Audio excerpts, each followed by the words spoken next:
সবচেয়ে কষ্ট লাগে তখন যখন দেখি খিদায় মানুষ কষ্ট পায়, রাস্তায় পড়ে থাকে মানুষ।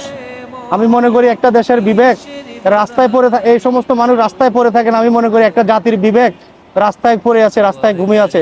আসুন আমরা যারা যেখানে আছি অন্তত বিবেককে জাগ্রত করি এবং বিবেকবান হই, সচেতন হই। এই সমস্ত মানুষ কেন খিদায় কষ্ট হবে, রাস্তায় কেন থাকতে হবে?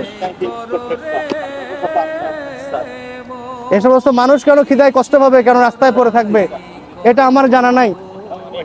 আমি মনে করি সরকারের পাশাপাশি যারা আমরা বিবেকবান আছি সমাজে, প্রত্যেকের দায়িত্ব মানুষ হয়ে মানুষের পাশে থাকবো, মানুষ হয়ে মানুষের পাশে থেকে জীবনটাকে উপভোগ করবো, এটাই স্বাভাবিক।